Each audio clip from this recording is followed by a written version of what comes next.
আমাকে আমার মতো থাকতে দাও, আমি নিজেকে নিজের মতো গুছিয়ে নিয়েছি, যেটা ছিল না সেটা না পাওয়াই থাক, সব পেলে নষ্ট জীবন। অনুপম রায়ের এই বিখ্যাত কালজয়ী গান, সেই গানটাই বোধহয় এখন বোলপুরের প্রাক্তন সাংসদ এবং বিজেপির প্রাক্তন কেন্দ্রীয় সম্পাদক, প্রাক্তন কেন বলছি সেই বক্তব্যটাতে পরে আসছি, কিন্তু এই অনুপম হাজরা, তার মনে কিন্তু অনুপম রায়ের এই গানটাই বোধহয় এখন বাজছে। কেন? কারণ যে সময়ে কলকাতাতে উপস্থিত অমিত শাহ, জেপি নাড্ডার মতো হাই প্রোফাইল বিজেপির কেন্দ্রীয় নেতৃত্ব, সেই সময় কিন্তু যে মেগা বৈঠক, যে ম্যারাথন বৈঠক, সেই বৈঠকে ডাক পাননি এই ভদ্রলোক। কেন পাননি? স্বভাবতই ধরে নেওয়া হচ্ছে একের পর এক বিভিন্ন সময় বিভিন্ন বাক্যবাণে বিব্রত করা বঙ্গ বিজেপিকে, তারই শাস্তি হয়তো তিনি পেয়েছেন। শাস্তি আরও অনেক কিছুই তিনি পেয়েছেন, কিন্তু যে চরম শাস্তিটা তিনি সাম্প্রতিককালে পেয়েছেন সেটা কিন্তু রীতিমতো তার কাছে অপ্রত্যাশিত ছিল। বিজেপির কেন্দ্রীয় নেতৃত্ব তাকে কেন্দ্রীয় সম্পাদকের পদ থেকে বরখাস্ত করেছে, মানে সরিয়ে দেওয়া হয়েছে। এতদিন ধরেও তার সমস্ত যা সোজা কথাতে কোট আনকোট উটপাত, বঙ্গ বিজেপির কাছে তিনি নিতান্তই বিভীষণই ছিলেন, ঘরশত্রু বিভীষণ হিসাবে একের পর এক এমন সব কথাবার্তা সমাজ মাধ্যমে, সংবাদ মাধ্যমে তিনি বলছিলেন, যাতে বঙ্গ বিজেপির মুখ তো পুড়ছিলই, সেই সঙ্গে বিরোধীদের হাতে মোক্ষম অস্ত্রও তুলে দেওয়া হচ্ছিল একই সাথে। বারংবার সেটা নিয়ে দিল্লি দরবারে তদবির করেছে বঙ্গের যারা নেতৃত্ব রয়েছে, কিন্তু সেই অর্থে কোনো কর্ণপাত হয়নি। কোনো এক অদৃশ্য জাদু বলে বরাবরই একেবারে অপ্রতিরোধ্য থেকে গেছিলেন এই অনুপম হাজরা। কিন্তু আমরা দেখলাম যে অমিত শাহের বঙ্গে, বিশেষ করে ধর্মতলায় সভা করার পরে তার যে একেবারে বোমা ফেলার মতো একটি বক্তব্য, তার কিছুদিন পরেই কিন্তু খোদ অমিত শাহ তার ওয়াই ক্যাটাগরির যে সিকিউরিটি ব্যবস্থা সেটাকে সরিয়ে নিলেন, অর্থাৎ স্বরাষ্ট্র মন্ত্রক থেকে তার সিকিউরিটিকে সরিয়ে নেওয়া হলো।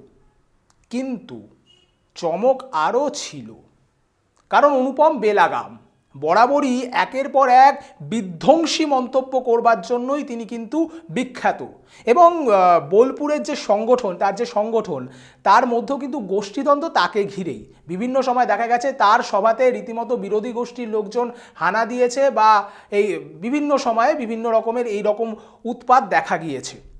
কিন্তু কেন অনুপমের এই দশা হলো? কেন অনুপম তার সিংহাসন আড়ালেন? আমাদের সঙ্গে রয়েছে আমাদের প্রতিনিধি পূর্বার কাছে আমার প্রশ্ন, যে অনুপমকে কেন সরিয়ে দেওয়া হলো এমন একটা সময় যখন বঙ্গে রয়েছেন দুই হেভিওয়েট বিজেপি নেতা? একেবারে বিবেক যা বলেছ, অনুপম হাজরা কোথাও গিয়ে একটা বঙ্গ বিজেপির কাছে গলার কাঁটা হয়ে দাঁড়াচ্ছিল, একেবারে ঘরশত্রু বিভীষণ। কারণ যেখানে বঙ্গ বিজেপি চাইছে যে বাংলা একাঠা হয়ে প্রতিটি যারা নেতা মন্ত্রী রয়েছেন বা কর্মী রয়েছেন তাদের সকলকে একসঙ্গে নিয়ে যেখানে কাজ করার বার্তা দেওয়া হচ্ছে বারংবার কেন্দ্রীয় মন্ত্রীদের পক্ষ থেকে, এবং তারা বারবার যখন আসছেন বঙ্গে, তারা চাইছেন যাতে খুব সুষ্ঠুভাবে বঙ্গের যারা নেতৃত্বে রয়েছে তারা কাজ করুক। কিন্তু সেখানে বলা চলে যে কেন্দ্রীয় সম্পাদক অনুপম হাজরা তিনি কিন্তু বঙ্গেরই বিজেপির যারা হেভিওয়েট মাথা রয়েছে, যেমন বলুন আপনার সুকান্ত মজুমদার থেকে শুরু করে শুভেন্দু অধিকারী, তাদের সকলের বিরুদ্ধে কিন্তু একের পর এক বিস্ফোরক মন্তব্য করেছেন। এমনই মন্তব্য করেছেন যার জেরে কিন্তু বিতর্ক তৈরি হয়েছে। শুধু তাই না, শাসক দলকে কোথাও একটা রসদ জুগিয়েছে যে তারা একেবারে হাত শক্ত করে ফেলছিল যে বঙ্গ বিজেপির বিরুদ্ধে কিভাবে আরও নানা রকমভাবে বলা চলে যে কৌশল করা যায়, কিভাবে আরও কটাক্ষ করা যায়। সেই কটাক্ষ করার কিন্তু জায়গা অনুপম হাজরা কোথাও গিয়ে একটা করে দিচ্ছিল। এই নিয়ে কিন্তু বারংবার যারা বঙ্গের নেতৃত্ব রয়েছেন, হেভিওয়েট যারা মন্ত্রী রয়েছেন, তারা কিন্তু দিল্লিতে গিয়ে বারংবার অভিযোগ করেছিল। সে অভিযোগে এতদিন কান দেওয়া হয়নি। তবে গতকাল যখন অমিত শাহ এবং জেপি নাড্ডা বঙ্গে আসেন লোকসভা নির্বাচনের ঘুঁটি সাজাতে, ঠিক তখনই কিন্তু বলা চলে এই মন্তব্য এবং সেই সঙ্গে যে তাকে পদ থেকে বহিষ্কার করে দেওয়া হবে এই নির্দেশ কিন্তু জেপি নাড্ডা দেন। সেই সঙ্গে তার যে ওয়াই প্লাস যে ছিল যে সিকিউরিটি, সেই ওয়াই সিকিউরিটিও কিন্তু একেবারে তুলে নেওয়া হয়েছে। অনুপম হাজরার এই বিতর্কিত মন্তব্যের জেরে কিন্তু বারবার বঙ্গের বিজেপি অস্বস্তিতে গিয়ে পড়েছে, এবং প্রতিবার কিন্তু যে গোষ্ঠী কোন্দল, সেই গোষ্ঠী কোন্দল কিন্তু অনুপম হাজরার জন্যই বারবার সামনে চলে আসছিল। সেই সঙ্গে আমরা দেখেছি যে বোলপুরের শান্তিনিকেতন পৌষ মেলা, সেই পৌষ মেলাতেও কিন্তু এই গোষ্ঠী কোন্দল আরও বেশি ভালোভাবে স্পষ্ট দেখা গেছে। যে সময় বঙ্গে কেন্দ্রীয় মন্ত্রীরা সফর করছেন, সেই সঙ্গে দেখা যায় যে মেলাতে বিজেপির দুটো স্টল, একটা স্টলে যেমন রয়েছেন সুকান্ত মজুমদার এবং শুভেন্দু অধিকারীদের সঙ্গে, সেখানে আরেকটি স্টল রয়েছে বিজেপিরই, সেখানে রয়েছে অনুপম হাজরার অনুগামীরা। এই যে গোষ্ঠী কোন্দল, এই গোষ্ঠী কোন্দলকে একেবারে সরিয়ে ফেলতে গোড়া থেকে উপরে, আর যাতে রাজনৈতিক মহলে বঙ্গে বিজেপি যাতে সুষ্ঠু পরিবেশে কাজ করতে পারে, কোনো বিরোধী দল যাতে আঙুল তুলতে না পারে, সেই ব্যবস্থা করতে কিন্তু কেন্দ্রীয় মন্ত্রীরা বঙ্গে এসে একেবারে বহিষ্কার করে ফেলেছেন অনুপম হাজরাকে। আচ্ছা পূর্বা, তোমার কাছে আমার আরেকটা প্রশ্ন আছে, যেটা শোনা যাচ্ছে যে ঘর ওয়াপসি হতেই পারে, অর্থাৎ তৃণমূলে নাকি যেতে পারেন। এই ব্যাপারে তোমার কাছে কি খবর রয়েছে আমাদের ভিউয়ার্সদের একটু জানাও।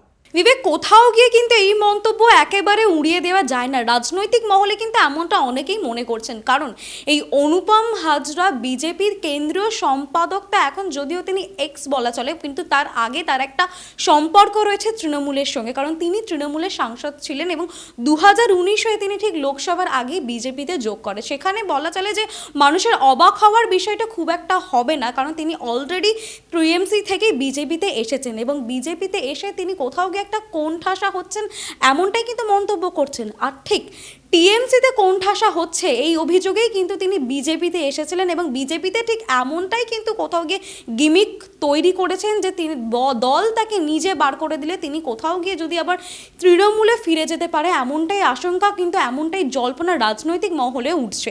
সেই সঙ্গে বলা চলে যে লক্ষ্যকণ্ঠে গীতা পাঠ যখন করা হয়েছিল আমাদের বঙ্গে, সেই গীতা পাঠের যে লিস্ট, সেখানে কিন্তু বিজেপি বঙ্গের নেতৃত্বে যারা রয়েছেন প্রথম সারির নেতা, তারা তো এসেছিলেন। অনুপম হাজরা কিন্তু নিমন্ত্রিত হননি এবং তাকে কিন্তু দেখাও যায়নি। সেই সঙ্গে গতকাল যে বঙ্গ সফরে যে স্পেশাল 15 নেতা মন্ত্রীদের নাম দেখা গেছে কোর কমিটি, সেখানেও কিন্তু অনুপম হাজরা ছিলেন না। তো কোথাও গিয়ে দলের সঙ্গে, বঙ্গ বিজেপি দল বা কেন্দ্রীয় দলের সঙ্গে অনুপম হাজরার যে একটা ডিস্টেন্স, সেই ডিস্টেন্সটা কিন্তু বারবার ধরা পড়েছে।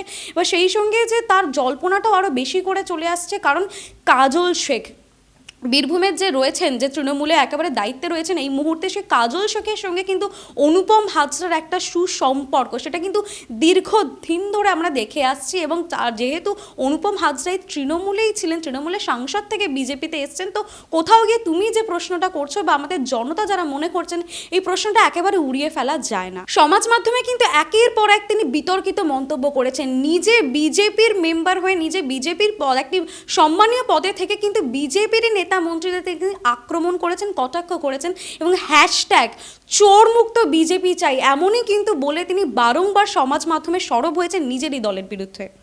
রামায়ণের সেই কাহিনীর কথা মনে পড়ে যাচ্ছে, অর্থাৎ রাবণের ভাই বিভীষণ যখন রামের শিবিরে যোগ দিয়েছিলেন, তখন কিন্তু বেশ বিপাকে পড়তে হয়েছিল রাবণ শিবিরকে। বঙ্গে যে আসন্ন রামায়ণ বা মহাভারত যাই বলি না কেন, অর্থাৎ লোকসভার যে সমর শুরু হতে চলেছে, সেই সমরে কিন্তু দুই প্রতিপক্ষ, অর্থাৎ তৃণমূল এবং বিজেপির বিভীষণ যদি বলা হয় অনুপম হাজরাকে, তাহলে সেই বিভীষণ যদি তৃণমূলের রাম অর্থাৎ মমতার শিবিরে যোগদান করে, তাহলে কি আখেরে লাভ হবে তৃণমূলের? এই প্রশ্নও কিন্তু এখন উঠছে।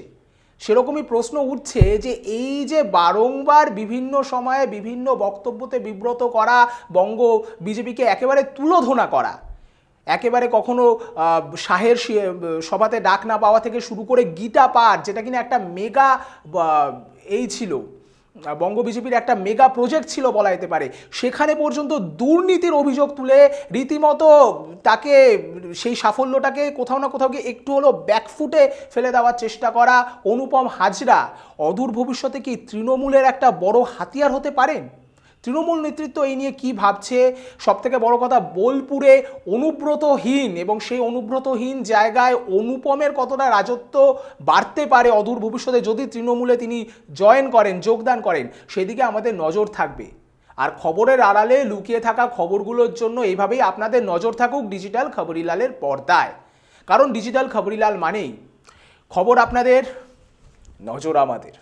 ডিজিটাল খবরিলাল, খবর আপনাদের, নজর আমাদের।